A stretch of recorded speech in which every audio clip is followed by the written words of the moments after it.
Hey guys, how you doing? This is Bruce, aka the Weathered Soul, and there's DJ Dougie on the other side. And this is How About This or How About This? And how's it going, man? Hey, we retired the old podcast, the old Weathered Soul podcast. It's out the door, and we got a new podcast. We got a new podcast that's all about community and all about different programs that are going on in your communities that hit the national scene and that actually have a national impact, because everybody should be doing something for their community, and everybody should be involved one way or the other with some kind of a program that's happening out there, wherever it is, whether you live in a small town here like Gilroy, San Benito, or Hollister, Morgan Hill, all these little towns because we're here from Gilroy right now. This is where we're doing this podcast from. And like I said, I just want to welcome you guys here to the podcast. How about this or how about this? And it's just going to be a great time. And there's my buddy DJ Dougie there. And how you doing, DJ? All right. Hey, there's a brand new set of listeners here, man. So why don't you tell them a little bit about yourself here real quick, and then I'll tell them a little bit about what AKA the Weathered Soul is. So go ahead, Dougie. Take the stage, man. How you doing? Sure, I'm good. Dougie's a solar. Well, I'd like to call myself a solar systems engineer. I work at a company where I do kind of engineering and service calls, customer support, installations, designs, all that kind of fun stuff. I've got a long history of electronics and electronic technologies, and I've been a technician for many years. Got to travel the world as a customer service engineer when I was a kid, and I loved it. Live in Gilroy, down the road from Bruce. I'm getting old, and I'm getting cranky. And we are just two old guys. We're two big old cranky guys. And we get away. And what you get to see here, How About This or How About This, is just a podcast that me and Dougie do every week. We used to be called the Weathered Soul Podcast, but now it's called How About This?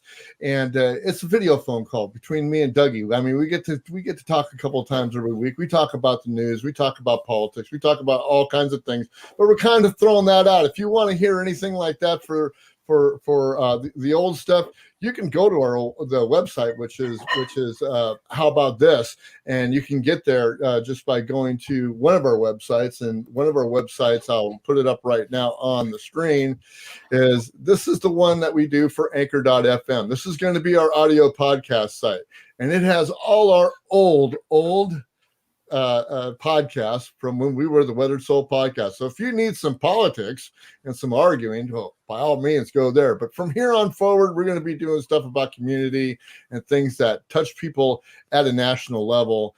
And it's just one of those things that I've always wanted to do, and I've always wanted to take that course.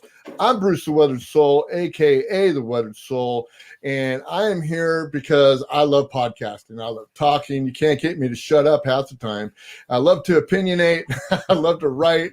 I love to do all kinds of things, and I'm just here to entertain you. A lot of times I'm here to help you. A lot of times I'm here looking for help, and that's who I am. I'm a design engineer by trade, and I also dabble in a little bit of sales and a little entrepreneurship. I have a little company called Plexus Worldwide, where I do plant-based supplements and probiotics. So you can listen into my other podcast that come on Thursday called In the Pit of My Stomach, which is also on Anchor.fm, and you can learn all you want about probiotics, gut health, and how it can help you with your immune system and your health. But that's another story for another day. I've got some fabulous guests on today, and we are just going to have a great time. We got two sets of guests. The first set of guests are a couple of good friends of mine, Adam Mendola and Frank Felice of the San Benito Bambinos. They are a baseball team or a baseball league that that was derived in a little league setting, but now they are pushing the envelope, and they've got people of all ages playing for them. They take special needs people, and they let them have the big league experience, and it's a fantastic story. I can't wait to get into it. I also have Kiana Nielsen, who was one of 435 women who are actually Eagle Scouts, and she's out of Morgan Hill, California. We're going to be bringing her on in the second half of the show, and it's just going to be a great time. I can't wait to be talking to her. But let's get to first off. We're going to bring to our stage. We have Coach Adam and we have Coach Frank. How you guys doing, guys? Hey, Bruce. Doing hey, Doug. great. Thanks so How you much doing? for letting us be on here. Thank you. It's a great honor. Thanks. Is Bruce frozen? I was just Bruce looks like he's frozen. Bruce, I think you're frozen. Hey, so listen, guys. Smiling really beautifully. It's great to see you all. And thank you, Doug. You know, I know a bit about what you guys did with, Bruce's son, Anthony, and a little bit about, he really loved that league. And I'm curious, is this like a nationally affiliated league, or is it just like a local thing, or a countywide thing? It is a national league. It's through the Babe Ruth International League, and they do have a special needs division that they call the Bambinos. That was when we went and stepped into the Bambinos for ages 3 to 12 years old, or 4 to 12 years old. And I had reached out to them, letting them know that we have adults that would love to play. And so they said, just let me know the age of your oldest player, and it opened up a whole new division international, which we're really excited about. Okay, it's interesting. Hey, listen, I just got a text from Bruce that they had a power outage. Oh no! Okay. Yeah, so I don't know if this is even being recorded anymore, or if since he's the host and he's down. But we'll keep going, and if he comes back, then we'll see what happens. Anyway, yeah. So that's cool. Yeah, I think. Is this associated with like Babe Ruth baseball? Babe Ruth baseball is what is our parent league. Okay. And then we're kind of associated with that. All right, so we had Babe Ruth League in my town growing up. Really? At the I guess it was middle high school level. Yeah, and that's basically what it's for. Is for kids that aren't playing in high school level to be able to transfer over to like a different league so they can all play. So that's ages. I think that as far as I knew, what it was is over 16 and over is the higher age groups that it goes up to. Yeah, and I guess senior Babe that goes. Really? Yeah. But geriatric exactly. I didn't want to say that. But yeah, they're still playing. That's cool. But yeah, so they've always had Babe Ruth in our town of Hollister, and in some towns it's Cal Ripken, Babe Ruth. They're both the same within the area. Okay. So. Yeah, that makes sense. And it's always good. It's always been the transfer over from little league to a 90 field. Right. Exactly. Yeah. You had little league with the to 90. So. Right. Yeah. Babe Ruth. It was little league was played at the grade schools, and Babe Ruth was played at the high school. Sure. And there was that transition from 12 years old, but not a lot of kids are able to go to that 90 field at 12. So 13 is where they kind of were comfortable coming in. Yeah, that makes sense. So freshman in high school. For most right. Kids, so. Yeah. Or 13, 14. Yeah. So tell me a little bit more about like what was going on with Anthony and his group of athletes, his league. Yeah. So we started in Hollister. My daughter had started Challenger probably when it's probably about 2013 is about when she started, and that was from ages 4 and up to 12 years old and such at that time. And then they had extended it to 18 years old and 22 years old if you were still in a program. So a lot of high school programs go to 22 years old. So that allowed them to play at that level. And it was kind of difficult to take a kid that was 4 years old and a 22-year-old, put them on the same field. So that's where we started looking at how we were going to separate age groups and make it into like a competitive form for them to still play, but in a safety of age groups to where there wasn't a 22-year-old hitting to a 40-year-old. Yeah. That could be a little It was intimidating. very scary. It was very scary. But at our at our heyday, I mean, we were really lucky. We had almost 6 little league divisions for the challenger division and 4 adult teams all at one time. So we had like 10 teams, and we were really excited about that. But what started happening was we started looking at the field going, this is a 60 field, you know, how can we hit to 200 fence with all these adults that can hit way over 200 feet, you know? So we started looking, and luckily right next door to our little league field was our Babe Ruth field. So we started looking at, hey, a 400 fence is a little safer to move people back to 90 and then some for the bases and give us that little cushion that we're looking at for adults. So I'll tell you, a lot of our adults can hit very well. You know, they're very skilled adults. Anthony was one of the ones included in being able to play very well. So we were really excited about that. I know that was one of his most exciting things, and you know, when he had to miss a game because he wasn't feeling well or something like that, it was difficult. Always it was very him out. difficult. It was difficult for us because we get so comfortable with our players that we just look forward to them. You know, Frank was blessed to have Anthony as his player. And I remember when he didn't come, you know, we were looking around like, where's Anthony or anyone, any one of our players. I guess I should make a note here that Bruce's son, Anthony, that we're talking about, had a pretty severe case of cerebral palsy from birth. And the fact that, you know, he could still get out and swing a bat and, you know, run around the bases or steal home, whatever he was doing, was so exciting to him because his father loves baseball and his sister loves baseball, and they watch baseball a lot, and they go to games, you know, they go see the Giants and things like that. So it was a fantastic time for him. When the season ended, it was always kind of a bummer for him. Hey, Bruce is back, right on. So Bruce, we've just been talking. Were we live or were we just league. kind of talking to each other? So I wonder if this was being recorded. I want to tell everybody we're sorry. We had a power outage here on our street. We don't know what happened. The power went off like 3 times within about a minute. Yeah, it came back on, went off, came back on, went back off, and it took a while for the modem to start back up. But hey, we're back again. And, all right, so we weren't recording during that time.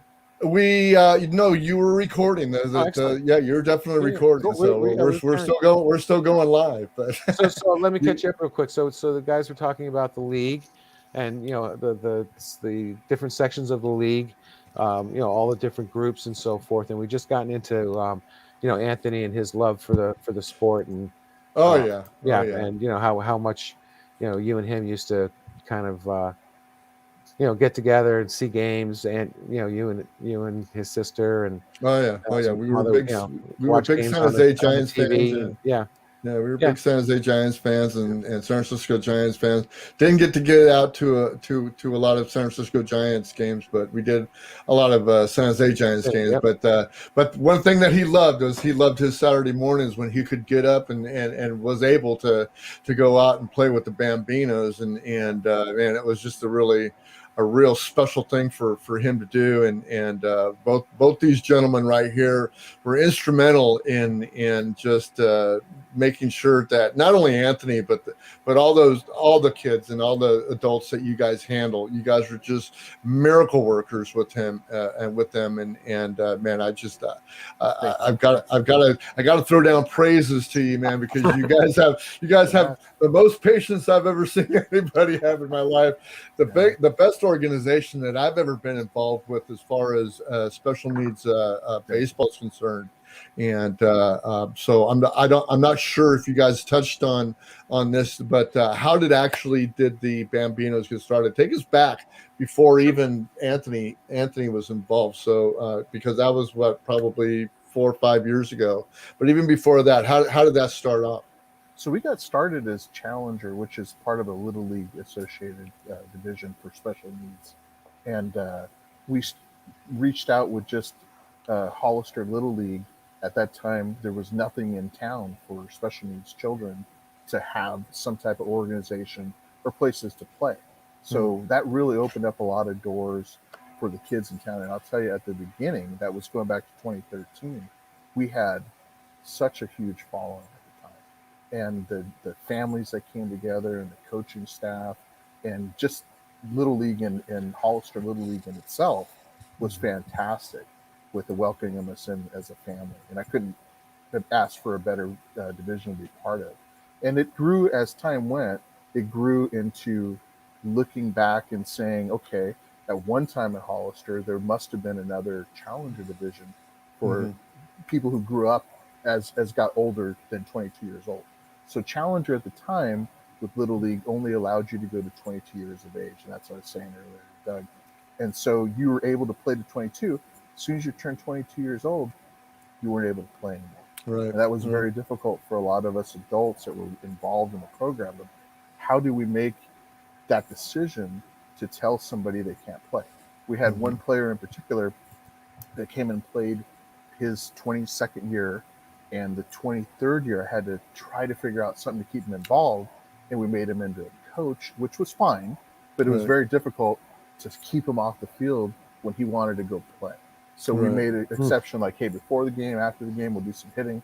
And like I was telling Doug, on a small field, you put a 4-year-old child with a 22-year-old adult, and you try to put them on a 60 field. It's very difficult to say, hey, we got to move the kids all the way back to the 200-foot fence and hope that they don't get hit, you know? So I'll tell you, it came to me, it just like one morning I was getting up on a Saturday morning, and I got an email from a lady who had the Challenger League from way back when. So back in the 80s and kind of like the late 70s, she was running the program. And she reached out to me and said, hey, I have a group of adults that aren't able to play. We noticed you guys are starting a Challenger program in Hollister. May we come and play for one day? I said, I'd love to have you guys play for more than one day, but they were aged out already, kind of, so to speak. So we went ahead and started them with that. Okay, I'll take you guys on and we'll have a game. There was 20 players at that game. And it was really hard for me because at the end of the game, they all wanted to say, hey, can we play here next week? As anybody would. We were playing here this week. Why can't we play here next week? And I started saying, you know what? I'm going to do everything I can to make sure you guys can play. That next year, Challenger opened up a senior Challenger division, which just was heaven sent. That all of a sudden we could have adults playing with the Challenger division. So we reached back out to Hollister Little League. They were accommodating. All of a sudden I had 4 adult teams, which was fantastic. I had 6 children teams, 4 adult teams, so there's 10 altogether. That was back in 2015.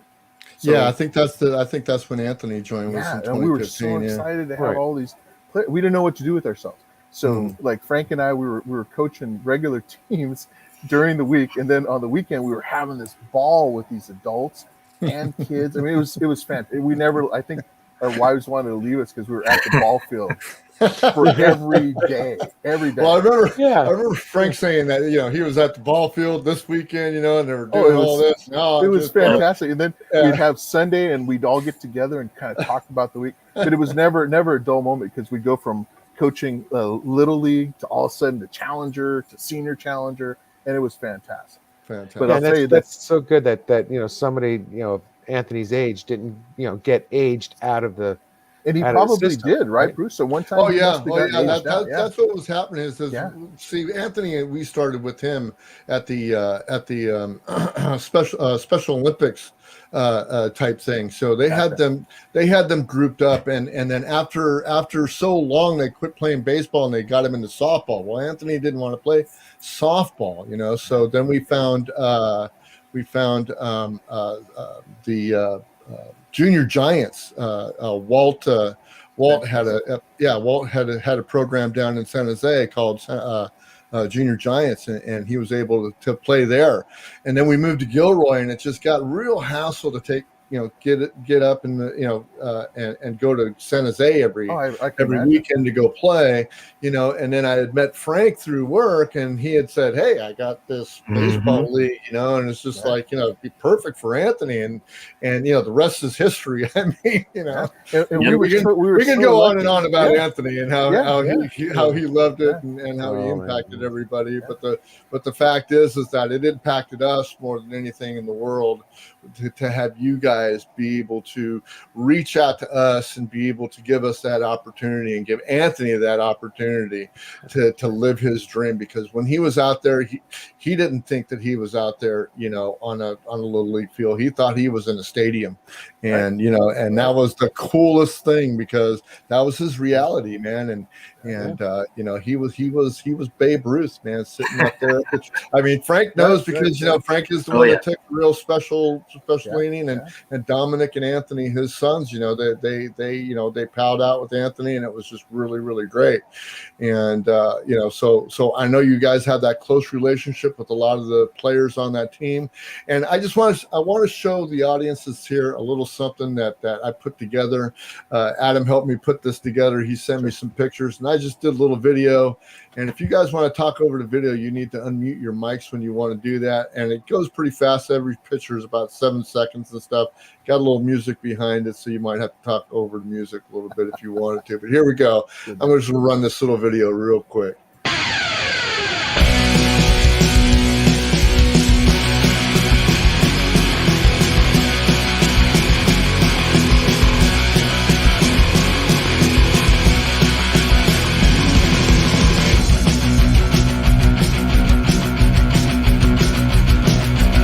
These are just some of the players and the activities that had been going on in the Bambinos. They are really involved in the community.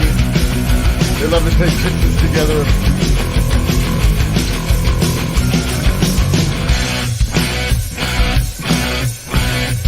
Just so many activities, so much camaraderie, a real sense of community.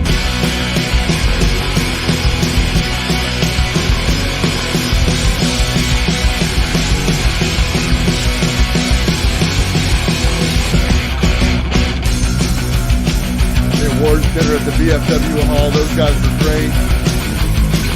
Then the golf course, right? You guys went golfing one time, or a couple of times you guys went golfing.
So just amazing what you guys have done in the past couple of years. And, Anthony's been gone for a year now. And just to see, I really don't know, how you guys are surviving through COVID. I've wanted to join some of the Zoom conferences that you guys had. And it just looked real fun. Unfortunately, other things have, kind of get in the way, life gets in the way and stuff. And we're still having a little tough time, but I mean, we're getting through it. But the fact of the matter is that life goes on, and the fact that Anthony wouldn't have been able to participate in any kind of baseball, just like the other kids hadn't been able to, they're probably bouncing off the walls right now. So I guess my next question is what you guys have been doing for this last year? The couple of pictures we saw there was of Zoom conferences. I would love to hear how those were going. We've been really lucky that, going back, we we've been very lucky from the beginning of coming into Babe Ruth and them allowing us to play at Babe Ruth Field for the adults.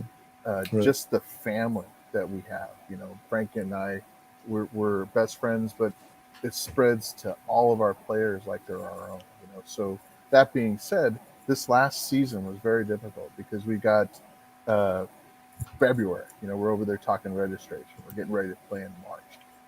Anytime we have registration, the players come out in just boom. They're all right there. We have a room. Everybody's talking. We're having a ball.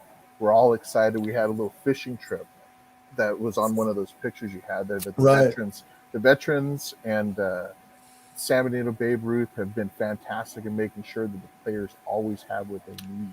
Absolutely. And so they've always reached out to us, and that was one of the big things. We had that fishing trip, having registration. All of a sudden, we had to tell them, "Hey guys, we're not going to have a season," and that was difficult for all of us because we, like you said about getting up on Saturday morning. Frank and I are rolling in at 6:30, 7 o'clock in the morning, not ready to start till 9. But we got our coaching staff, all of our coaches show up, all of our little extra helpers show up, like our sons, friends of the family, to make sure that if they walk on the field ready to play, all of a sudden it's nothing going on. And that field, the grass is growing, and we're just watching it grow. And then we started missing a lot of our players very much. And there's only so much contact you can do one-on-one. Right. And so we started talking with the coaches. And it was like, hey, you know, the Zoom thing's taken off. Why don't we try to do a Zoom conference? And the first ones were kind of shaky because we didn't know, you know, Shouldn't know how to have do it. no clue what I'm doing, you know.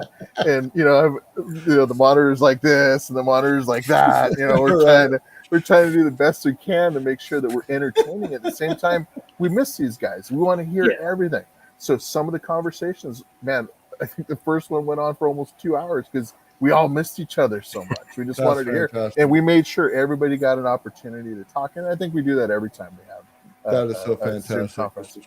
Really great. But really the first season, unfortunately, the first spring season Zoom went by so quick, and all of a sudden we're like, okay, we did 8. I think we did 8, right, Frank? There was like 8 Zoom conferences. Right. Man, we're looking forward to fall, guys. We're gonna play in fall, and all of a sudden fall came and went. No registration. So there we are with fall. So we had to really pick up our game and start finding somebody to make it a little more entertaining for our players. That was the most important thing, that we play the veterans every season.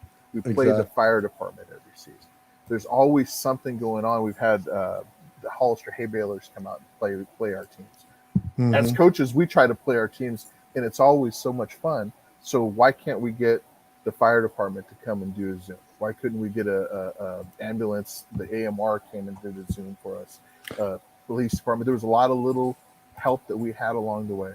KSB8W News does fantastic with us. Lauren Seaver is one of our friends, so she came out and did a Zoom with us too, and the players just loved it. We had a ball doing so.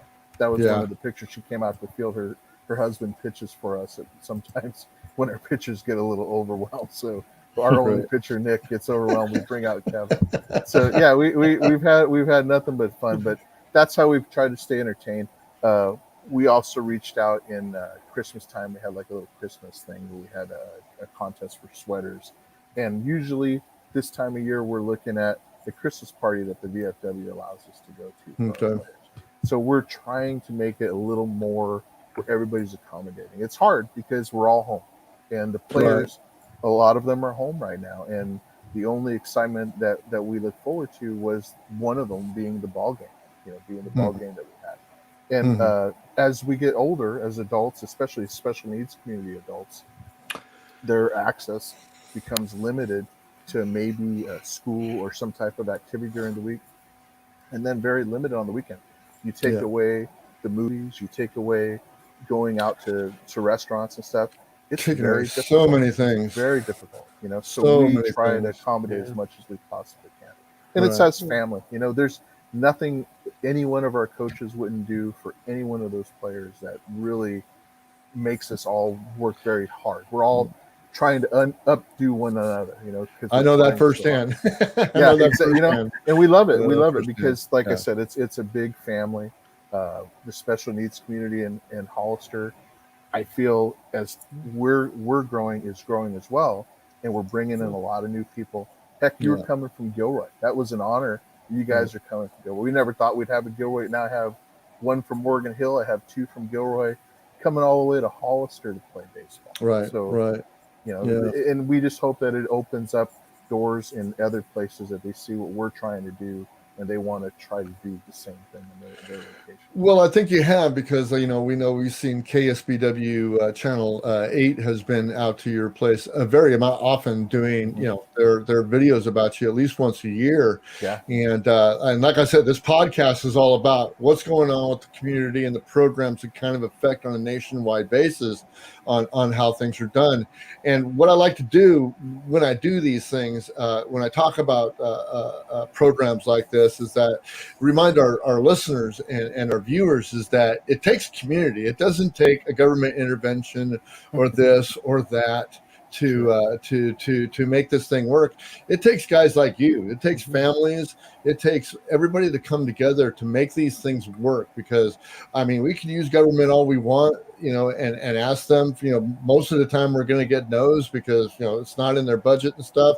So you've got to rely on the other people that are around, like the fire departments, like the VFW, like the families that are involved. And it's just like, just the companies that are involved. You got a couple of companies that you guys have involved in this. And it's just a real eye opener when you can get involved in a community and see what it does positive for just everybody around, and just for special needs kids who really, really need this. And man, and you hit on something right now, Bruce, because for the kids, they always have a program at the educational level for school, like K through 12.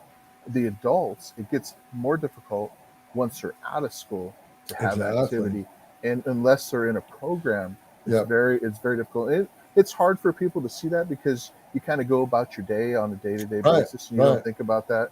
You and I are, special needs parents. We know what it's like to have an adult special needs person, and making sure their activities are open. That there's something out there. And it's difficult, especially right now with the COVID situation. It's very. I couldn't. To tell you the truth, I couldn't even imagine. With Anthony, because he passed before COVID, and he passed last year ago in November, and I couldn't imagine him going through this and being in COVID. He'd be crawling the walls right now. It's so difficult to try to get him to understand. Yeah. And it is because they go from activity. Sometimes it's limited to no activity. No activity at all. A lot of our special needs groups have jobs, and they're trying to make a living, and all of a sudden those jobs say, hey, it's very difficult for us to maintain their safety, so we're just going to pull the plug, and now they're at home just like the rest of us, locked in. Just like the rest of us. What are we going to do? And they don't understand. They don't understand the way they think they're being punished or something. Sure. Yeah. Especially if your day-to-day is routine, and that's how you manage your day on little strict routines. It's very hard, very difficult. So we try as much as we can to reach out to make sure that. It's great. And at least the Zoom meetings are keeping the organization together. Yeah, right? And it really does. It helps us, because I tell you, Frank and I, we miss that. You have no idea how much we miss that. Well, what's going on in the future? What's going on in the next couple of months? Do we have any windows here? I've talked to Frank briefly about it, and I know that the window might be opening, but just as soon as we figure out that the window's opening, they close it on us. So do we have any hopes of having a season, an abbreviated season, a distance season? Who knows how it's going to look? We're going to be proactive, like there's going to be a season, and we've done that. We're making sure that the most important before everything, and being a coach, and Frank can understand what I'm saying, is our safety of our players. If we can't have that, we can't have a season. And I'm not going to put myself in a position where I would die if anything happened to any players. Absolutely. In the time I've been doing this, I've lost 2. And it's been very difficult for me. Because we get so close. you know, you're like a brother to me, Bruce. Yeah, you guys are like brothers to me. Believe me. We're all brothers here. All four of us are brothers. Yeah. But I mean, I adore all of our families. Yeah, it was a very hard loss, and George was a very hard loss too. And it's just, I tell you what, to be around these kids and these adults and to know them and to love them and to have to let go is just a very hard thing. So I want you to plug the Bambinos before we go. So how do they get a hold of you if they want to play? Anybody listening in the area that Gilroy, Morgan Hill, Watsonville, San Benito County, wherever you guys are, plug the website, plug the Facebook page, and just tell us how we can get a hold of you, even a phone number if you got that. San Benito Babe Ruth on Facebook. That's one of our sites there. I think you have it on or you could attach it to your site. Yeah, I'll attach everything to the show notes today, so you get those show notes on Anchor.fm, and I'll probably attach them to the YouTube podcast too. I've got to do a little editing on that, but and I'm the divisional rep, and I'm on the site there. My phone number is on there, so please, and then my email is on there. Fantastic. Frank, you got anything to add there, buddy? I'm kind of the silent partner. I feel bad because it was Frank was just a pretty face tonight. Adam's the one that keeps us all going, and we pitch in as much as we can. Like you said, when we're playing ball, we're getting there early. We're trying to make sure the field's prepped, everything looks nice, that all the gear's set up, and this is all for the players. We're doing it all for them. So, but Adam's the guy. He's the one that's he's behind all this. He's got this all going. I give him a lot of credit for this. Well, guys, from the deepness of my heart, and I mean, I know this because it's very sad that I don't get to take Anthony out with me now to go play baseball, but you guys are carrying on the tradition of this thing. And I love you guys, and I thank you for being on this show. I would love to have you back once we get this all started again. Let's see, what's going on, and keep everybody abreast and keep this thing fresh, man, and keep it going, because you guys are pillars of your community. Yes. And you should be recognized, and we love you. And me and Doug honor you, because this is an honor for us to have you on our show, and this first show of How About This. It's just fantastic, and I want to thank you guys both. There's Frank and Adam. Say goodbye, guys. We're just glad to have you here. Thanks so much. All right. Thank you guys much, man. Take care. All right. Definitely hang out for the rest of the show. Watch the rest of the show. It's worth it. Okay, cool. Right on, guys. That was Frank and Adam Mendola, Frank Felice and Adam Mendola of the San Benito Bambinos. Just a couple of great guys. I love them to death, and it's just just a terrific time to be able to hang out with those guys. And I just want to thank you guys for being here. Our next guest is a very, very special guest of mine.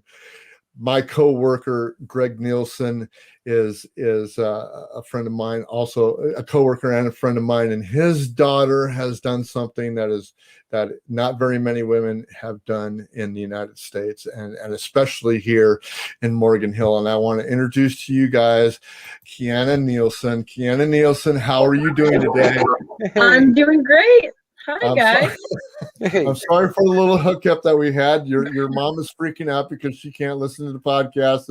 She can't find the podcast, so she might have to get it on the replay. I'm not sure. I told her to scroll down on my page and find the Facebook link, and you can probably get it on there. So it's kind of hard to do two things at the same time. But here's Kiana Nielsen, and she is one of the 435 women that have made Eagle Scouts, and what they call the Scouts now. It's not called the Boy Scouts anymore. Is that right? Yeah, Scouts BSA. Yeah, but BSA still stands for Boy Scouts of America. So I don't really think it makes a difference. It really doesn't. It's actually been Scouts since the mid-'70s. Yeah, something like that. Yeah, if I remember right, it was Scouts just about the time that I got out and I went into the Air Force, and just a fantastic feat. We're so proud of you, and congratulations. Thank you. I learned about it because your mom posted the article in the Morgan Hill Times, and if I can share it with people, and I'll show it to them right now. I'm just going to put everybody on the screen.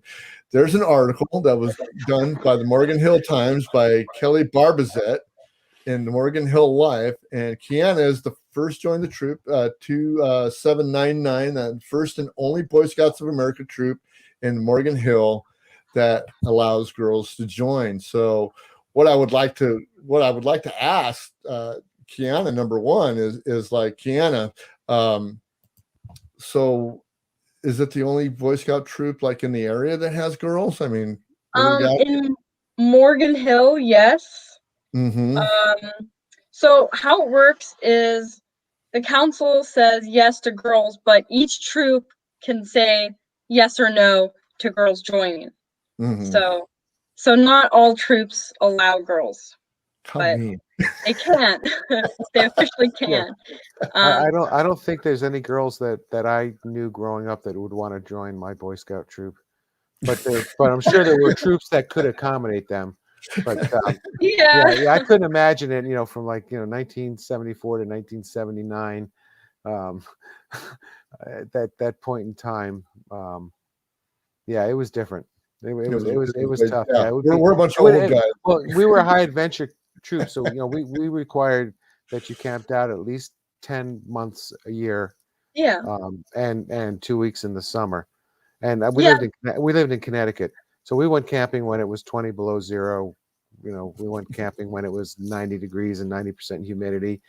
We used to take baths in the pond with ivory soap, and I don't know. I think it would probably scare me too, to be honest. I've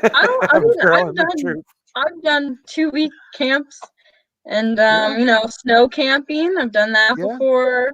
Backpacking. I've done all that stuff. It's pretty fun. Yeah, but we did it every year, November, December, January, February. There was a camp out every one of those. Yeah. Months, oh my gosh. Every year. Yeah. Yeah. So, but it was fun, but it was different. It was like I guess what one of the questions is there any. Did the troop make any accommodations? In that picture that's in the newspaper, it looks like there's more than just one girl in your troop. Yeah. So are these all members of your troop? Yes. That's fantastic. Yeah. That's like a whole patrol. Yeah. Yeah. Yeah. We've had a few drop out and a few come in over the time. That's a pretty old picture. During that time, we did a camp out almost every single weekend for months on end. Right on, girl power. That's so great. Yeah, it was pretty great. Yeah. So Kiana, I've been following your life, God, for going on 15 years now since I met your father. And I remember when you and your brother were just small, and I was so impressed when your brother made Eagle Scout, because he was the first one that made Eagle Scout. But you have been involved in all kinds of things. I mean, 4A and what your nonprofit that you started up, that I found out about just by the article. What made you decide that you wanted to be a Boy? How old were you when you just got the inkling you wanted to be a Boy Scout, or you wanted to be a Scout? Excuse me. Well, the idea wasn't even in my mind, because they didn't allow girls be in the troop until 2 years ago. Actually, today is our 2-year anniversary of our troop. Wow. Which is really cool. It just didn't even occur to me that I was allowed to. And then when I was at my brother's Eagle Scout ceremony, my scoutmaster came up to me, and she's like, "We're gonna start a girls' troop soon. I was hoping if you could join." And so I wanted to try it out, and I really liked it. I really liked the girls in the troop. A lot of adventurous stuff. Yeah. I actually used to be a Girl Scout, and it's very different. It's very different. It's more craft oriented. We didn't really camp much, or it was mostly selling cookies, Right. Mm-hmm. So fundraising. So. Yeah.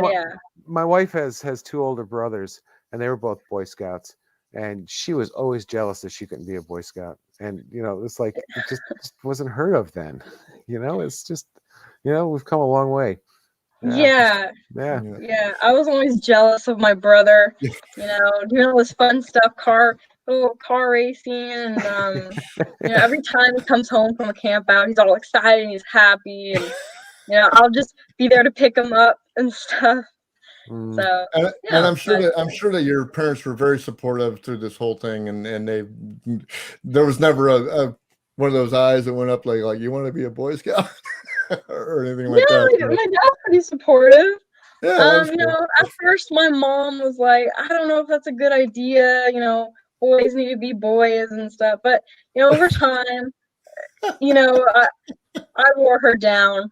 So. Yeah, well, I know some girls that are a lot tougher than a lot of boys. So, well, that's an excellent point, because that you say that, and it makes me think that if there were girls around in our troop when we were Boy Scouts, we would have behaved much differently.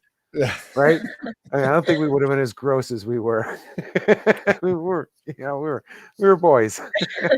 Trust me, I've seen some things. I feel like they still act the same. Yeah. But it's fun. Yeah. So did you guys commingle as a troop when you went on your camping trips and stuff like that? It was actual boys and girls on the camping trip at the same, the scouts and the stuff like that. All the activities were all the same. Yeah. So for troop meetings, we usually separate into 2 rooms because there's 2 SPLs, which are like the leaders, right? Mm-hmm. And we all have our own plans, but sometimes we can join together and make one big troop meeting, for merit badges or whatever. And we usually go on camp outs together, do all the activities together, cleanups, volunteering. There's just some rules for camp outs, we have like different spaces, but other than that, it's all the same. We do the same stuff. So tell us about the merit badges. I've got a couple of questions. What was your funnest merit badge, and what was your most difficult merit badge that you had to get? Gosh, I have a lot. Well, how many did you have? How many did you get? A lot. I don't know. Well, we know you have at least 13. Yes. Yeah. I'd say my favorite one was the lifeguarding merit badge, because I'm already a lifeguard, so it was pretty easy for me. And then the survival one, the survival, that was pretty tricky because we had to sleep outside, which we do, but like without a tent, without any pillows or anything. I remember them giving me 2 trash bags to sleep in. Yeah. It was raining that night too, and it was super windy, super cold. It was in the winter that I did it. Couldn't sleep. And you toughed it out. That's great. Yeah. I don't think I really slept, but I kind of just I did it. I think those are my 2 favorite too. Yeah, we had life saving, right? And basically, survival camping too. Yeah.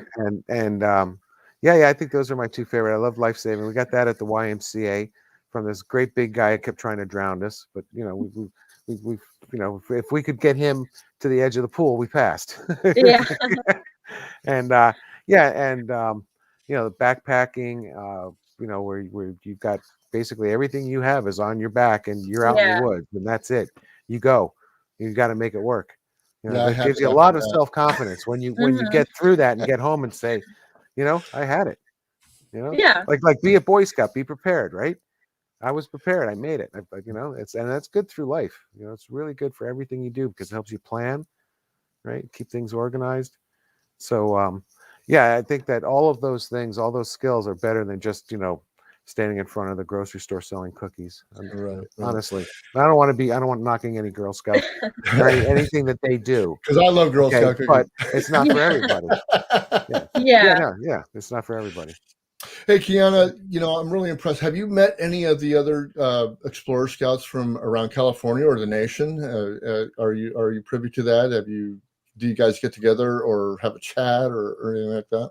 I think I met them once or twice. They were joining a scout meeting, but this was before I was allowed to be involved with scouts. Mm-hmm. You know, at the end of each year, we do like a summer barbecue and where families come to the meetings and stuff. And I think that's where I met them because Yeah. they wanted to do Boy Scouts, but they couldn't. So, Right. you know, they did that instead, which they really enjoyed, you know. Yeah. So I'm curious. So when you said that you would that you were joining the girls' troop, was there a group in the troop already that were kind of disassociated or just coming in, or how did that work out? Yeah, I think they're called like Venture Scouts or something. Okay. But girls and boys were allowed to join. They, you know, and I think it went up to like 20. I think that age range or something. So But you assimilated into the scouts. Is that what happened? yeah, but they didn't get the credit, I feel like, because they did all the you know, adventuring and the hiking, the backpacking, but they didn't get the title of Eagle Scout because technically they weren't allowed to be part of Boy Scouts. Uh-huh. Mm-hmm. Oh, fantastic. So tell us about this this nonprofit that you started. So let us know what that's all about, because I'm really impressed about that. When young people get involved in the community really early in age, man, it's a fantastic thing. And like I said, about this podcast is all about community and people getting involved in community that you know impacts the nation. So tell us about this. So I was already in a club called Living Above the Influence, which is this like youth group that volunteers a lot. And through that, our leader is named Dory Prado. And I volunteer with her a lot. And we were passing out groceries at this apartment center called The Village. And they really need some help. And she said, Kiana, I think it would be a great idea if you got more involved. And I was like, yeah, of course, you know, and that's when I started my nonprofit. She really helped me out a lot. And there's a lot of kids with nothing really to do there because their parents both go out and work, and then they're kind of just stuck at home for a long, long time after school. So I made this program where we all get together and we make crafts and stuff like that. They really enjoy it, you know. They get something to bring home, and then I also have extra supplies for them in case they're bored home. I have a lot of donations from a lot of people, from like my neighbors. Yeah, and it's great because I have a lot of craft supplies. They're always excited to use the glitter and stuff. They really enjoy it. Fantastic. Yeah. Great. And we hear that you have joined the National Guard. You're Army National Guard. Is that correct? Yes. Wow. That was pretty fun. I already got a rank up because I passed my physical and stuff. Nice. So, Nice. yeah, better pay grade. Have you taken the oath yet? Yes, I have. So I've been doing the weekend drills and stuff, and I get a paycheck through them. It's been really nice. I was thank you. I was supposed to ship out on the 25th of January, but I had appendicitis and then you know, tumors and stuff, all this crazy stuff. So I'm gonna have to wait a little bit. Yeah. But it should I shouldn't wait too long, you know. I just have to get approved by MEPS and then going back to boot camp. Well, how exciting for you! So I'm sure that you're really excited to get out there and do your boot camp. What is it, 8 weeks that you're going to be doing it? 10. It's a little complicated. 10 weeks boot camp. But they might have to do like a 2-week quarantine thing over there, and it's like a pre-boot camp where you have to do all the physical exercise, but it doesn't count towards boot camp. And then you know you might be held a little back because of COVID. I don't know. It's just a lot. And then I'm doing mine at Fort Jackson in South Carolina, and then I will be taking a bus down to Fort Houston in Texas. Which is a long bus ride. That's a long bus ride. Ooh. Yeah. Texas is a big state. Yeah. Oh gosh. So I'm a 68 whiskey, which is a combat medic. because I tested high for that. Okay. And so that's where I'm going to do my training, and I will be getting my EMT license through that. And it's a 16-week program. It's kind of like college. You actually get college credit for it. And then after that, they will fly me back to Morgan Hill, and I'll just be doing my unit in San Mateo for like 1 weekend a month.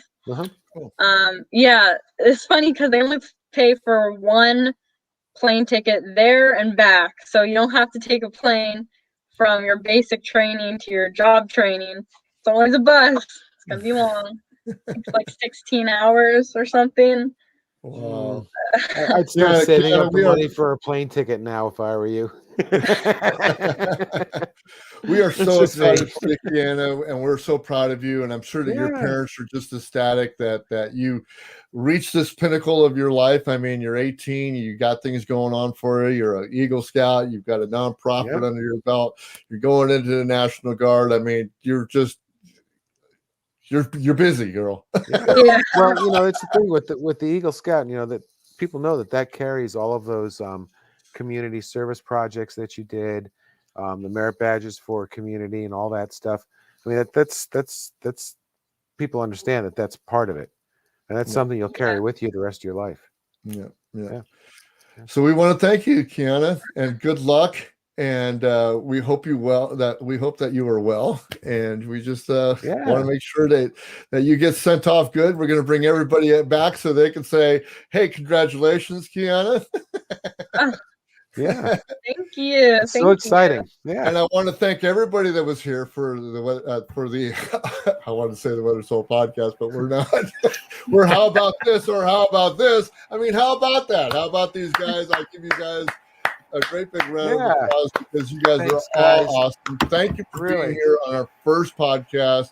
Kiana, Frank, Adam, you guys are great, and we'll have you back. Kiana, you let us know when you get back, and we'll have you back on, and you can tell us all about your boot camp experience, and we would love to hear all about it. And Frank and Adam, you know that I'll be in touch with you guys. And you guys just have a great night. Thank you guys for being here. It's getting late, so we got to let everybody go. And we just thank you for being here on How About This or How About This? Exactly. Have a good night, guys. Good night, guys. Thanks so much. Good night.